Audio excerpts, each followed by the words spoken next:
of the tape. Alright everybody, we're wrapping up UFC Fight Night 153, and once you know, we get another prediction wrong. Yeah. So Starting to get used to it.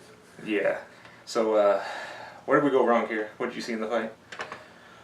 Gustafsson just took a little too long finding his range in the earlier rounds. He left a lot of points on the table. Just took a little longer than I expected. Yeah, he was way more tentative than he's been in the past. Really reluctant to pull the trigger, landing one shot at a time, really. I mean, he was moving great, moving around, bouncing around. You know, not trying to be a stationary target, but it was just a little too long. It was a very slow start. Slow start. To Anthony Smith's credit, he was landing a lot, and he was staying patient. You know, where a lot of guys get really frustrated with Gustafsson's game, you know, as far as the running and the movement go.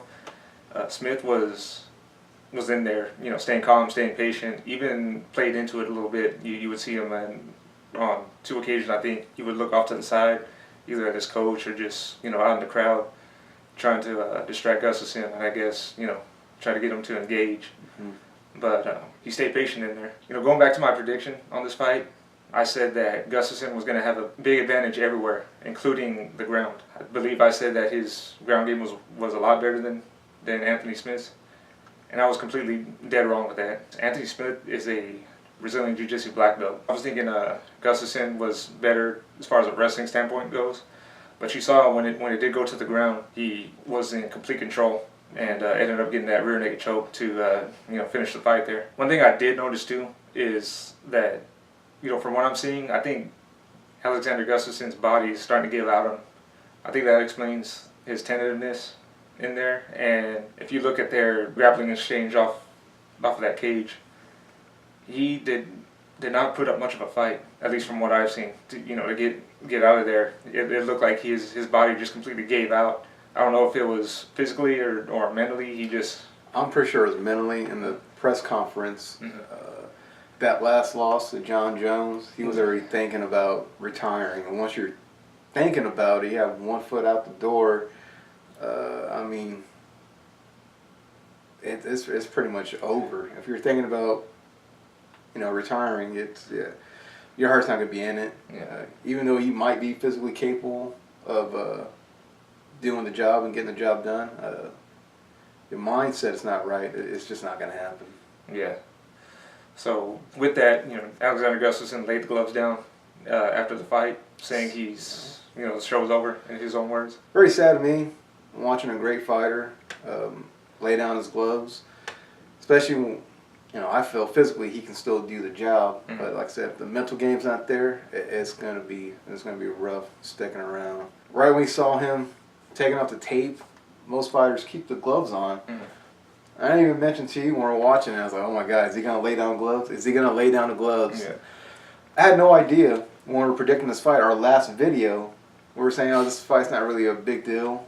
I had no idea just how important this fight really was, because this could be the last time we see Gustafsson in that octagon. Yeah. No idea whatsoever. It kind of makes you wonder if he would have won. Do you still think he would have laid down the gloves? I got the feeling that he planned on retiring when losing this one, especially with this fight being in Sweden and with the way he's been talking up until this point. But I'll tell you this right now. I mean, we've seen plenty of MMA retirements, you know, come and go. We just had recent news that Uriah Faber's coming back at the age of 40, you know, to fight in the UFC again. And so with Alexander Gustafsson, I have a bit of a hard time buying it at the moment. I think we will see him again, to be honest. Hopefully. As far as his future goes, I think, you know, this is just a vacation for him.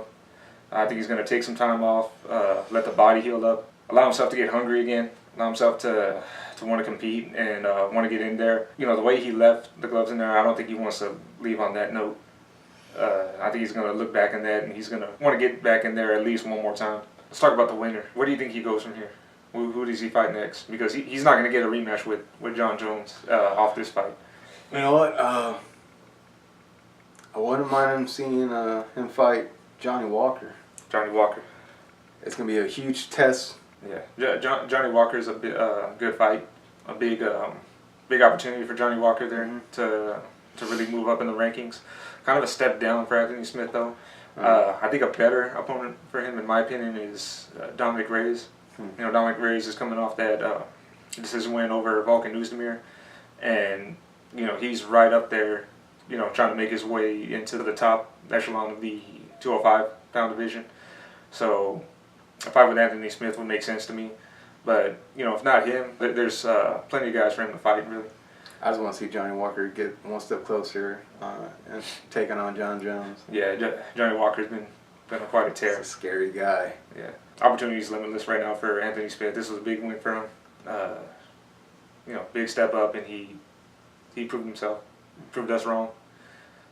Congratulations, Anthony Smith. The one thing I want to mention is when the fight was over, you couldn't hear a pin drop in that arena. It was dead silent. I don't think I've ever seen that in any other fight in the UFC history. I'm pretty sure, I might be wrong, but as far as I can remember, I don't think I've ever seen that. It was amazing. Obviously, he's fighting in his own country, but I was just shocked. Like, dead silent.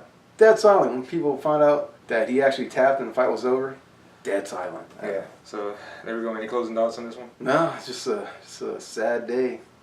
Sad day for me. We gotta look on the bright side. We got another top contender in Anthony Smith now.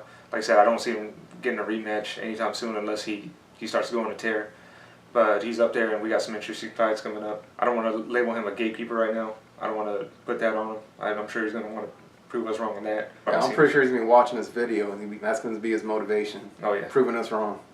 Well, there you go. I mean, he already did tonight. So, congratulations, Anthony Smith. Big win. Gustafsson, you know, hope to see you back. I don't think this is the end for you. But, like I said, only time will tell. If you're watching. Yeah. And as far as everyone else, I appreciate you watching this video. We'll see you for UFC 238. Thanks for watching. It's still so fresh and everything, but I feel deep inside that I've been digging hard. I've been training hard. I was so ready for this fight. I was so relaxed and calm, and it wasn't enough. It was still not enough. So I don't know what to do. So winning again. And if I had that feeling in me, then it's no point for me to continue.